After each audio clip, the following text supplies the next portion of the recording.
네, 안녕하십니까. 한국사 능력검정시험 고급 이론 강의를 진행하고 있습니다.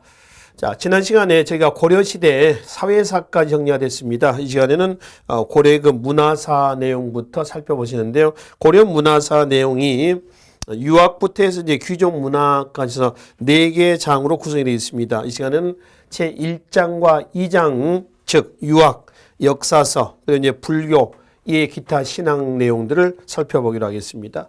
자, 먼저 유학부터 잠깐 보시겠습니다. 이 유학은요, 이어지는 역사서가 있어요, 역사서. 이어지는 문학이 있습니다. 이걸 같이 좀 묶어서 뭐와 관련해서 좀 보시냐면은 정치 있죠, 정치. 그 당시 정치 분위기, 동향과 같이 묶어서 각 시기별로 살펴보시면 되겠습니다. 크게 말이죠. 초기, 중기, 후기 이렇게 나눠서 보시는데요. 대체로 이제 유학과 역사서하고 이제 문학의 동향을 이 당시 정치 상황과 묶어서 초기에는 힘차게 나타납니다. 자주적이고 좀 주체적인 이런 특징들을 가지고 있고요. 중기 때는 사대적이고 좀 보수적인 이런 성격을 가지고 있어요. 후기 때는 다시 이제 극복기입니다. 대체 자주적이고 주체적인 이런 동향입니다. 이때 정치의 모습이 이래요. 그래서 이렇다라고 하는 겁니다. 초창기에는 굉장히 올라가는, 그 다음에 중기는 떨어지는, 다시 후기 때는 극복하는 이러한 성격으로 이해를 하시면 됩니다. 아시죠? 유학은 고려시대 때 유교적인 지식인들, 대표적인 육두품들이 되겠죠. 예일의 중앙으로 진출하면서 초기의 유학은 중국의 유학에 빠지지 않고 우리 거다 시키려는 자주적이고 주체적인 성격을 띠면서 발전합니다. 여기에 대표적인 유학자가 누구예요? 최승로, 김시몬이죠. 대표적인 유학자입니다. 그래서 최승로, 시무 18조의 그 최승로고요. 김시몬 역시 성종대 때 시무 2조를 올렸던 그 김시몬이에요. 육두품 출신이라고 그래요. 그래서 고려의 유학은 국처에는 굉장히 발달했습니다. 중기 때 가면 어때요? 좀 떨어집니다. 뭐가 떨어졌냐면 유학이 발달한 것이 떨어졌다는 얘기는 아니고요. 유학의 연구 경향에서 자주 주체적인 그런 면은 좀 떨어졌다는 겁니다. 북진 정책이 좌절되죠. 1135년 묘청의 서경천도 운동 이후에, 그래서 북진 정책 중단 이후에 고려의 사회 분위기는 조금 처져요. 사대적인 분위기가 됩니다. 유학도 그렇습니다. 여기에 대표적인 4대 보수적인 유학자 누가 있어요? 최충, 김부식 등이 있습니다. 개혁적인 분위기보다는 체제 유지, 집권 세력의 안정만을 도모하는 이런 성향이란 얘기죠. 이게 중기의 유학이거든요. 근데 다음 장에 후기로 한번 갑시다. 후기 때 가면 다시 이제 극복기입니다. 누가 등장하죠? 고려 후기의 개혁 세력이었던 누구예요? 신진사대부죠. 신진사대부에 등장하면서 극복하려는 노력이 나온다라고 하는 거죠. 그래서 고려 말의 유학은 조금 자신감 있는 개혁적인 이런 성향으로 나온다라고 이제 보시면 되겠습니다. 그렇죠? 자, 그래서 이제 고려시대 때의 유학은 일단 초기, 중기, 후기로 시기를 나눠서 그 당시의 정치 분위기하고 묶어서 정리를 좀 하시면 되겠습니다. 역사서를 좀 보기로 하겠습니다. 역사서도 시기를 그렇게 나누겠습니다. 초기, 중기, 후기 이렇게 나눠서요. 초기의 역사서. 고려라는 국호는 고구려를 계승한 고구려 후계자로서의 국호 고려예요. 그래서 고구려 계승 의식이 그대로 반영이 된 책들이 있죠. 구삼국사, 7대 실록에서 이런 책들이 있습니다만은 둘 다 현재 현존하고 있지는 않습니다. 참고만 하세요. 근데 고려 중기 때 가면은 묘청의 서경천도 운동을 진압하고 김부식이 신라 계승의식에 입각한 책을 편찬했다고 그래요. 그게 1145년에 완성된 뭐죠? 삼국사기입니다. 따라서 삼국사기 내용을 중심으로 정리하시는데 기전체 사서입니다. 고려 초기에 편찬되었던 구삼국사를 토대로 해서 편찬했습니다. 원래 기전체 사서는 본기, 세가, 지, 표 열전 이렇게 5개 챕터로 편찬이 돼야 됩니다. 근데 삼국사기는 뭐가 빠져 있냐 하면은 세가가 없어요. 역사 편찬 방법은 뒤에 가서 다시 보기로 하기로 하고요. 일단 기전체 사서에서 바로 합리적인 유교 사관을 토대로 서술했다고 그래요. 합리적 유교 사관 밑줄령 그어놓읍시다. 물 흐르는 사관입니다. 역류하지 않는 그러한 역사관이에요. 이걸 우리는 유교적 합리적 유교 사관이다. 이 대표적인 것이 김무식의 삼국사기다라고 얘기하는 거죠. 신라사, 신라 역사를 중심으로 해서 기록을 해놨습니다. 물론 고구려, 백제도 들어가 있죠. 현존하고 있는 가장 오래된 역사서라고 해석을 하시면 되겠습니다. 자, 그리고 이제 속편년 통계라든가 편년 통록도 있습니다만은 현재는 남아있지는 않습니다. 참고하시고요. 삼국사기 정도는 기억을 좀 해두십시다. 고려 후기로 가면은 다시 이제 극복기입니다. 고려 후기라고 한다면 무신영변 이후가 후기죠. 자, 무신영변 겪었죠. 또 무신정국 때 몽골 침략을 겪죠. 그래서 이때는 민족적 자주의식을 바탕으로 전통 문화를 올바르게 계승하려는 움직임이 나왔다 그러죠. 밑줄령 그읍시다. 자, 그 텍스트 문장은 눈에 좀 많이 좀 익혀놓으십시오. 무신혁명과 몽골 침략을 겪으면서 전통적인 문화를 우리의 민족적 자주의식을 바탕으로 전통적인 문화를 올바르게 계승하려는 움직임 속에서 편찬된 역사서가 뭐냐라고 하면 밑에 이규보의 동명왕편, 고구려의 영웅, 동명왕 주몽에 대한 얘기죠. 그 다음에 각훈의 해동 고승천, 각훈, 그 다음에 일련의 삼국유사, 그 다음에 이승의 재앙운기가 여기에 해당이 되겠습니다. 이 책들의 공통점은 밑줄 친 부분이에요.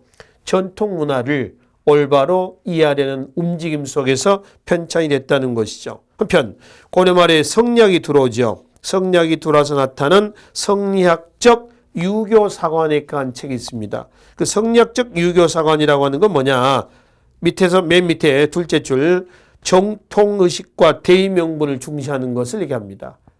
그 명분론에 대한 얘기는 나중에 조선시대 가서 다시 말씀 한번 드리도록 하겠습니다. 그래서 정통과 대의명분을 중시한 사관, 이게 성리학적 유교사관이에요. 이렇게 해서 편찬된 책이 다음 장에 사략, 본조 편년 강목, 기타 뭐 천추, 금경록, 고금록 등이 있다고 하나 다 무시하십시오 하시고 그 중에 이재현이 편찬했던 뭐죠? 사략 있죠? 사략 정도는 기억을 하나 해두십시오. 성리학적 유교사관이다. 그리고 역사 편찬 방법을 좀 보시죠.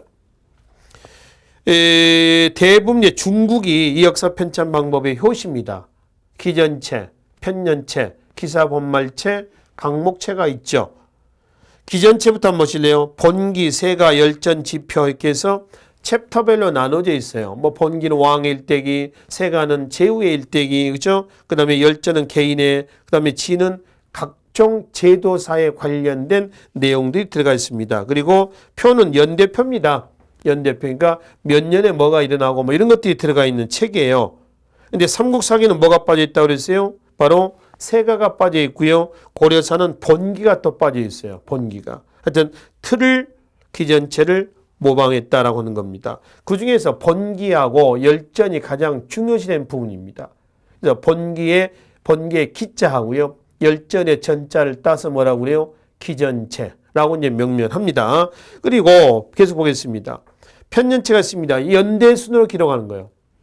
일기체입니다. 연월일 이렇게 기록하는 겁니다. 그러니까 같은 날에 무슨 사건이 여러 개 터지면 동시에 같이 기록을 하는 거죠. 이 책의 특징은 책 제목 뒤에 뭐가 붙어 있어요? 통감, 절여, 실록 이게 붙어 있습니다. 이런 특징을 가지고 있어요. 거기 나와 있는 7대 실록, 뭐 동국통감 또는 뭐 조선왕조 실록, 고려사 절여 이런 게 붙어 있으면 다 뭐다? 전부 다 편년체 사서다. 기사본말체는 사건마다 어떤 그 단막극식으로 기록되어 있습니다. 어떤 사건 그리고 내용 쓰고 또 어떤 사건 그 사건에 대한 내용 쓰고 이렇게 써진 거죠. TV 드라마에서 본다면 단막극 정도로 보시면 되겠다는 겁니다. 우리나라의 연려실 기술 또 조선사 연구초 그리고 뭐 삼국유사가 전부 다 이러한 체형 기사본말체 모습이 되겠습니다. 강목체라고 하는 게 있습니다. 강과 목으로 나뉜다는데 강은 총론이에요. 총론. 목은 강론입니다. 그래서 강과 목으로 구분해서 쓴다는 거죠. 총론, 강은 말이죠. 글씨체가 좀 커요. 목은 글씨체가 좀 작습니다.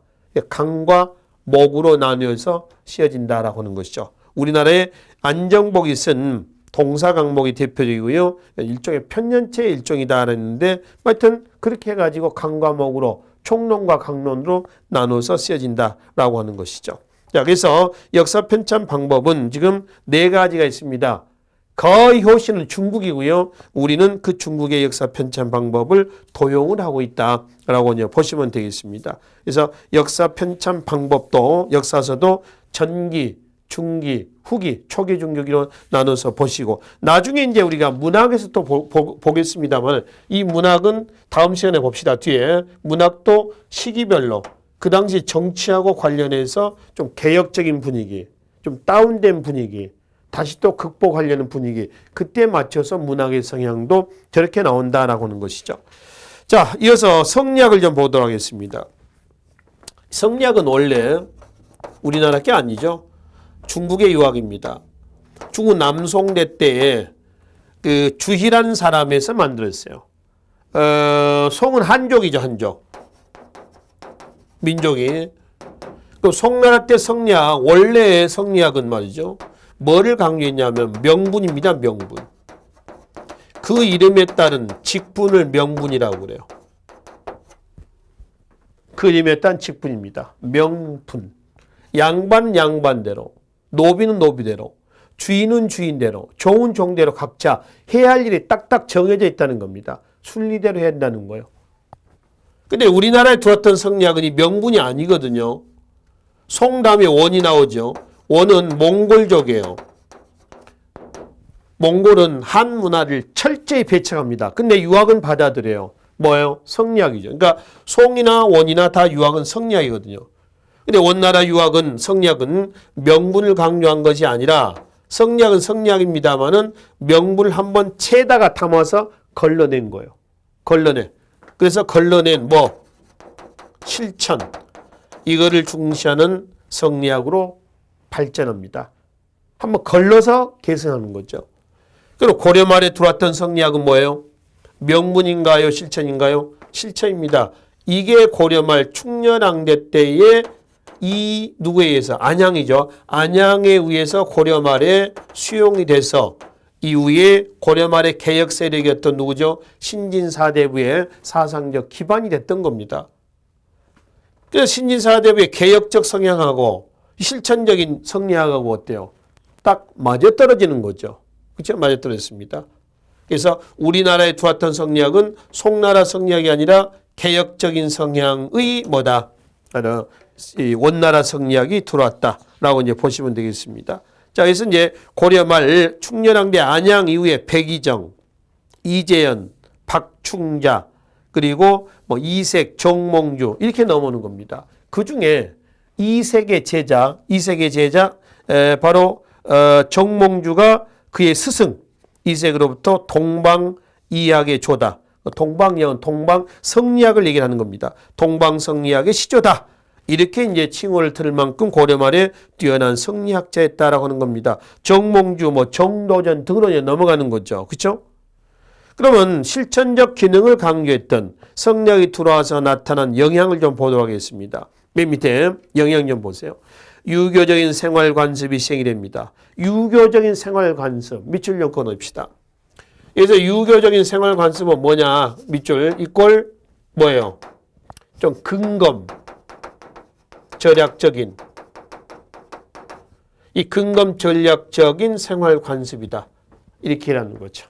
근검 전략적인 생활 관습이다. 아셨죠? 특히 고려 말에 이 소학은 어린이들이 해야 할 바를 써놓은 책에 요즘에 초등학교 학생들이 배우는 뭐 바른 생활책, 뭐 도덕책 이런 정도 되겠습니다. 또 예속을 바로잡기 위해서 주자가리가 권장이 되고요. 가묘가 걸립니다. 가묘는 사당입니다. 사당. 우리가 고려시대 때 사회사에서요. 제사에 대해서 말씀드렸죠. 제사는 자녀 윤회봉사라고 있습니다. 제사를 똑같이 n분의 1로 나누니까 아들이나 딸이나 제사 비용도 각기 공통으로 부담합니다. 그 제사를 아들, 딸이 돌아가면서 집에서 제사를 지내기도 합니다만 대부분 돈을 객출해서 스님한테 주면은 스님이 그 돈을 가지고 사찰에서 제사나 장례를 친다. 그 판이 얼마나 크냐에 따라서 제사 잘 지냈다 혹은 장례 잘 치렀다 이렇게 기준이 된다는 겁니다. 그러니까 국가에서는 검소하게 해라. 유교적 규범에 따라서 해라. 근데 안 따랐다는 거예요. 실제로 민간에서는. 그럼 언제부터 유교적 규범이 행해졌냐? 성리학이 들어오면서부터 유교적 규범으로 행해졌다라고 말씀을 드렸죠. 바로 그 유교적 규범에 대한 얘기입니다. 가묘가 건립되면서 이제 집에서 사찰에서 하지 않고요. 집에서 검소하게 하게 됐다라고 하는 것을 확인해 볼 수가 있는 거죠. 그러면 이제 고려 말에 개혁 세력이던 신진사대부는 불교를 비판하고 있고 특히 정도전 등이 조선 건국 이후에 조선의 불교는 억불체로 넘어갑니다. 이 불교의 폐단은 바로 다음 장에서 보기로 하겠습니다. 그러면 이제 사상계가 바뀌어요. 성리학으로. 그러니까 훈구학적 유학에서 철학적인 한번 사고하는 사변적인 게 성리학이죠. 그래서 성리학이 국가사회 지도 이념으로 등장하게 됩니다. 그리고 이제 성리학이 들어올 때 조명부채, 이른바 송설체라고 그러죠. 이게 또 같이 들어와서 고려 말에 이암, 조선의 수양대운의 동생 안평대운이 있죠. 이런 사람들에게까지 조명부채가 영향을 주고 있었습니다. 이게 고려 말에 원에서 들어왔던 성리학이 우리나라에 들어와서 나타난 끼친 영향에 해당이 되겠습니다. 그렇죠. 자, 그리고 이제 다음 장에 불교로 좀 가기로 하겠습니다. 성리학과 함께 고려 말에 사상계 쌍벽을 이었던 불교가 되겠죠. 기본적으로 고려의 불교는요, 국가 시책적으로 어떻게 나옵니까? 숭불입니다. 숭불. 기본적인 숭불이죠. 그 숭불 정책이 태조, 광종, 현종대 때의 숭불 정책이 나옵니다. 거기에 성종대 때 연등의 팔관의 폐지는 억불이 아니고요. 유교 이념을 강조하기 위해서 잠깐 연등의 팔관회를 보재기로 가려놨다. 이런 정도의 강도로 보시면 됩니다. 바로 성종 다음에 목종 다음에 현종대 때 연등의 팔관회가 다시 부활이 되고 있다라고 하는 것은 성종대 때 연등의 팔관회 폐지는 억불이 아니고 유교 이념을 강조하는 분위기 속에서 잠깐 뒤로 빼놓은 이런 모양으로 이해를 하시면 되겠습니다. 숭불 정책이죠. 문제는 이런 숭불 정책의 결과 어떤 결과가 나왔다는 거예요. 바로 폐단이 나오는 거죠. 그러니까 그 폐단을 시작하기 위한 불교계의 신앙 결사운동도 나왔지만 잘 안 됐고 급기야 고려 말의 개혁 세력이었던 신진사대부들이 이 배불 또는 척불 이런 정책을 추진하는 그런 과정으로 이어지게 되겠습니다. 자, 그 과정을 우리가 좀 살펴보기로 하겠습니다.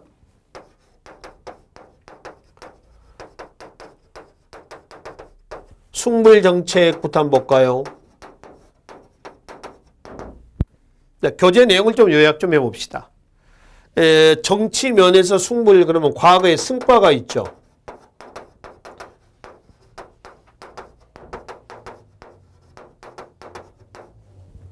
교종선과와 선종선과가 있습니다. 교종선과와 선종선과. 급제하면은 승계가 부여가 됩니다. 그래서 국정에도 참여하고요. 국사. 왕의 자문 역할도 합니다. 왕사죠, 왕사. 그러니까 이런 방법을 통해서 승려들이 정치에 참여를 해요. 그러면서 세속화된다는 겁니다. 이거는 숭불 정책 결과 나타난 불교의 뭔가요? 폐단이라고 보시면 됩니다. 숭불 정책의 결과 나타난 불교의 폐단이다. 경제면에서 봅시다. 여러분 그 고려의 토지제도 전식화 체제에서 사찰에 지급했던 사원전, 토지, 승려나 풍수지렵에 종사하는 사람들에게 지급했던 별사전, 이거 세금 안 내죠. 면세전입니다. 이런 것들이 지급이 되면서 이걸 근간으로 농장 확대를 합니다. 농장 확대는 국가 재정이 약화죠. 농촌 농민 경제 피폐되게 합니다. 파탄이요, 파탄. 그렇죠? 또 우리가 경제편에서 보면은 사원 수공업 발달하죠. 사원 상업 발달하죠. 장생고 기억나시나요? 고리대랍니다. 고리대. 이 폐단들입니다. 폐단들. 자, 사회면에서의 숙물정책 그러면은 뭐 훈요 10조에서도 강조하고 있었던 뭐가 있었어요? 연등회.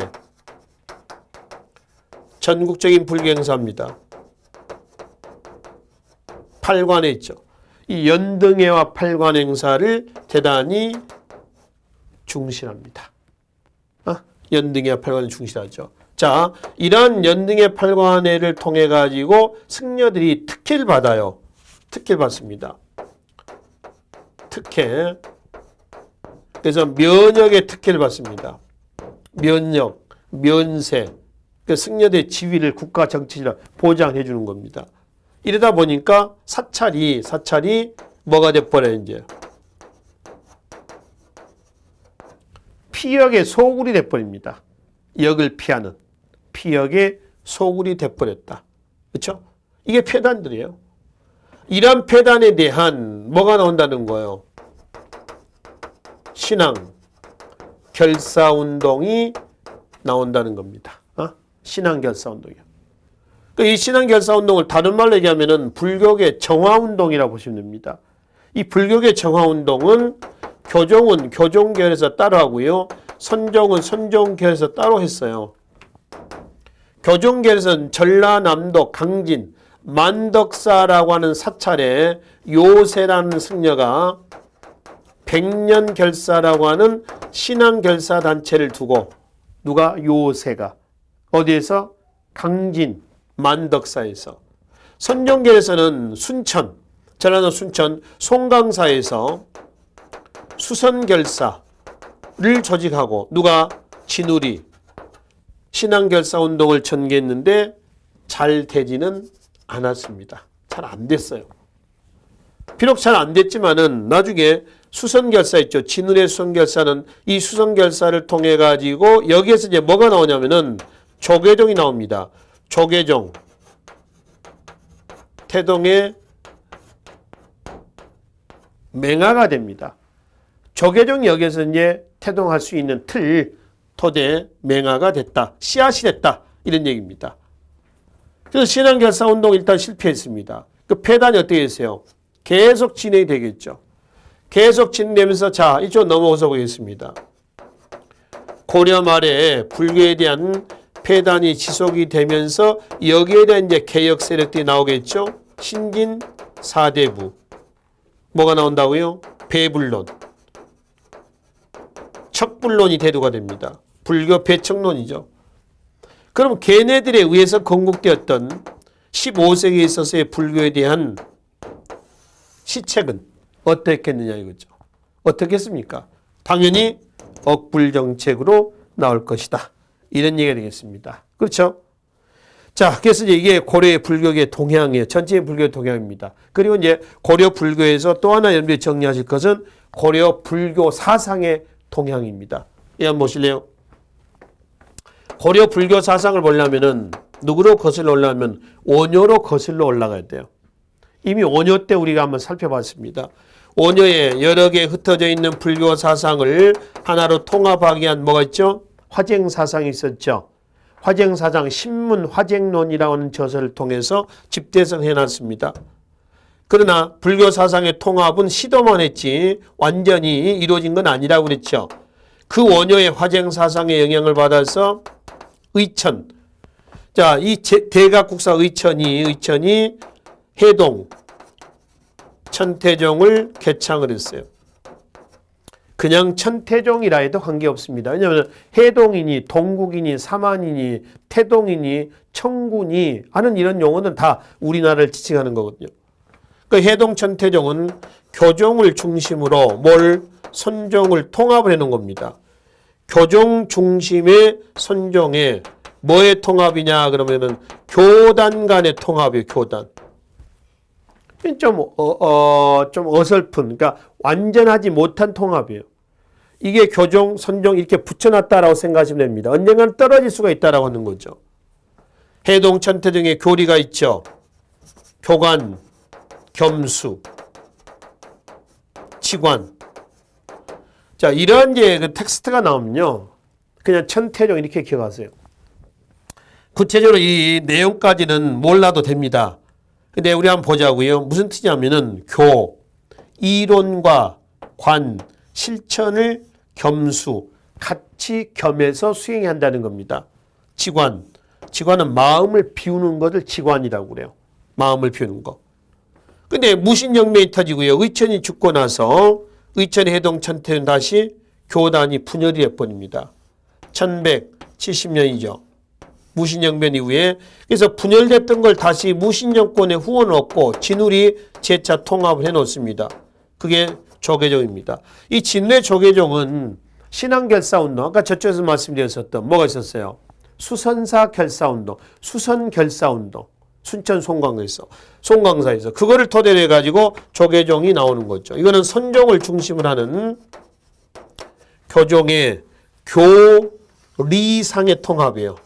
교리상의 통합입니다.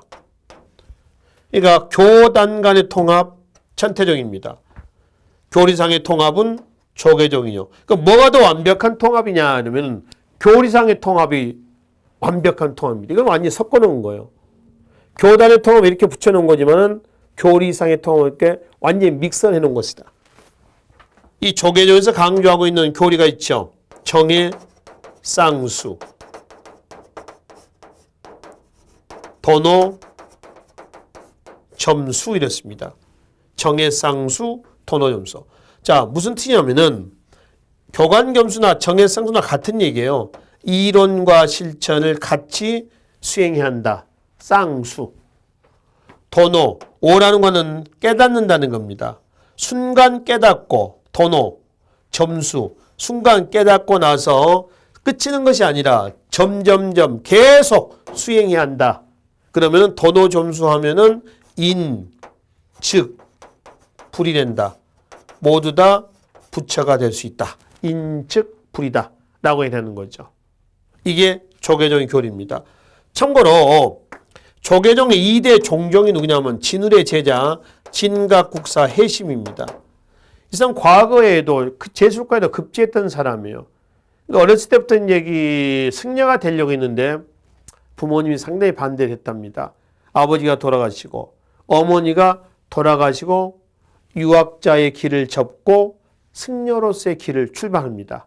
그래서 해심이 불교의 귀에서 보니까 유교나 불교나 같더란 얘기입니다. 그래서 해심은 유불일지설을 주장을 합니다. 유교와 불교가 어떤 면에서 같냐 했더니 둘 다 인간의 심성을 연구하는 측면에서는 같더라 이거거든요. 그래서 해심의 유불일지설은 고려 말에 성리학을 받아들일 수 있는 성리학 수용에 뭐가 됐어요? 사상적 기반이 됐다. 아셨죠? 유불일치설, 유교와 불교는 인간의 심성을 연구하는 측면에서는 같다. 그래서 바로 고려 말에 불교 수용에 다시 성리학 수용의 사상적 기반을 제공해줬다라고 하는 겁니다. 여기서 이제 의천과 진울의 사상을 중심으로 정리하시면 되겠습니다. 여기서 하나 원효와 의천과 진울의 공통점은 불교 사상의 통합 이렇게 기억하시라고 그랬죠. 통합 시도고요. 의천과 진울은 원효의 화쟁 사상의 영향을 받아서 통합을 해놓은 겁니다. 비록 교단의 통합이냐 아니면 교리의 통합이냐 이런 차이는 있지만은 통합을 해놨다라고 하는 것이죠. 자, 그리고 불교 융성과 출판 문화 인쇄 발달의 결과 나타난 대장경이 있습니다. 대장경이라고 하는 건 뭐냐면은 경, 율, 론 이걸 다 묶어서 대장경이라고 그래요. 그러니까 경은 부처님 말씀, 율은 율법, 논은 경과 율을 풀어서 놓은 겁니다. 이 세 개를 우리는 대장경이라고 그래요. 아시죠? 이 대장경은 초조대장경, 교장, 팔만대장경이 있거든요. 초조대장경은 불력에 의해서 거란의 침략을 막자라고 하는 취지에서 조판됩니다. 호국불교라고 그랬죠. 현종됐답니다.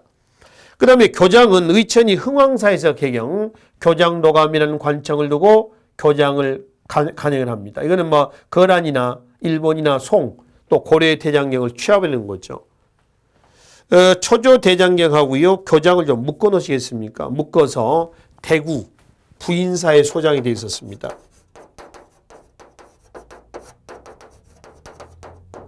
근데 대구 부인사에 소장을 해놨는데 몽골 2차 침략 때 불탔어요.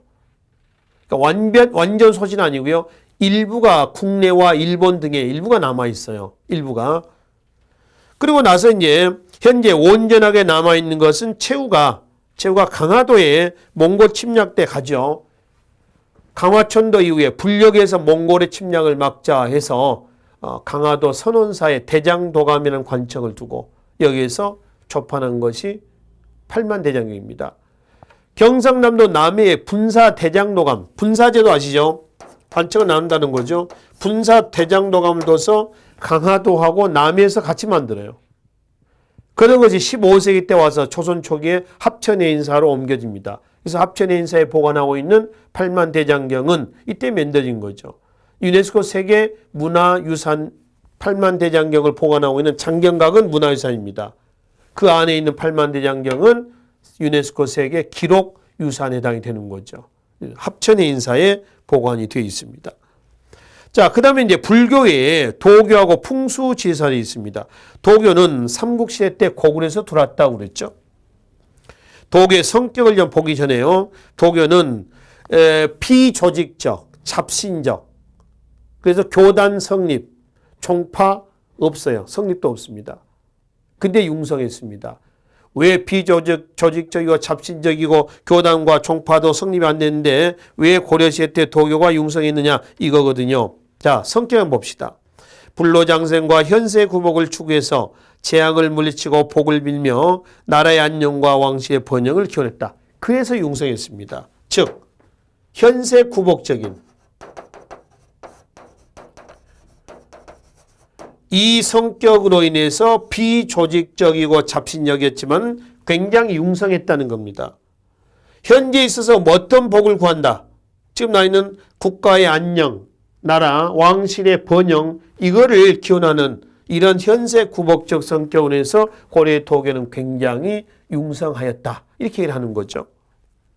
그러면 이런 행사를 이런 현세 안녕, 현세구복적인 국가와 왕실의 안녕과 행복을 기원하는 행사를 뭐라고 그래요? 초제라고 그래요. 초제. 그 초제를 어디서 했느냐라고 하는 거죠. 예종대 때 건립되었던 도교의 사원이 있잖아요. 그 초제를 하는 도교의 사원을 뭐라고 그래요? 복원궁이라고 그래요. 이 복원궁에서 제사를 했다 이겁니다. 예종대 때. 그래서 고려 때 도교는 굉장히 융성했어요. 그 한계와 도교의 특징들을 보시면은 이러함에도 불구하고 고려의 도교가 융성했었던 이유는 뭐냐? 그거를 얘기를 하시면 되겠습니다. 자, 그럼 이제 사상에서 마지막 풍수지리설 한번 봅시다. 지리도 참설이라도 관계없습니다. 고려의 풍수지리설은요, 상지학이라고 합니다. 땅의 지세를 살펴서 연구한다. 그래서 상지학 이렇게 하는 거죠. 신라하대 도선에 의해서 들어왔고요. 신라하대 때 지방호족과 결탁이 됐고 또 그네들에 의해서 건국됐던 고려왕조에서도 이 풍수지설이 고려 건국의 사상적 기반으로서 굉장히 융성했습니다. 태조 때 훈요 10조에 2조 내용이죠. 도선예언을 중시하는 것도 나와 있고요. 또 지방조직에서 삼경, 삼소가 있었죠. 삼경은 어디예요? 서경과 동경과 남경입니다. 근데 묘청의 서경 천도운동에 삼경 없어지고 삼소로 바뀌죠. 개경 중에 있는 좌소, 우소, 북소 세 개 산 얘기합니다. 그 다음에 이제 묘청 사건에 나왔던 서경 길치설이라든가 문종 이후에 나왔던 남경 길치설이 있습니다. 이게 이제 숙종대 때 한양이 남경으로 승격이 되고요.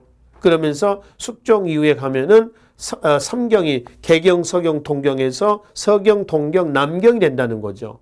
이거는 고려 말에 조선 건국 과정에서 보면은 수도 한양, 천도에도 영향을 줍니다. 남경 지금 서울이라고 그랬습니다. 관련 서적도 있습니다만은 현재는 현존하고 있지는 않습니다. 예종대 때 김인존이라는 사람이 편찬했다는 해동 비록이다. 도선이 편찬했다는 도선비기, 답산가 또는 삼각산 명당기 또는 신기비사 등이 있다고 합니다만 현재 남아있는 책은 하나도 없습니다. 일단 기록만 있어요. 이거는 풍수지설에 대한 연구가 심화가 됐다라고 하는 것을 확인해 볼 수가 있는 것이죠. 그래서 풍수지사상과 도교와 그리고 이제 불교, 성리학 그리고 이제 고려의 유학. 이 시간에는 고려 중세 문화의 사상사 내용을 중심으로 해서 살펴봤습니다. 기타 이제 고려 중세 문화의 과학 기술이라든가 기타 예술, 건축 이런 부분들은 다음 시간에 마무리를 하도록 하겠습니다. 여기서 마칩시다. 수고하셨습니다.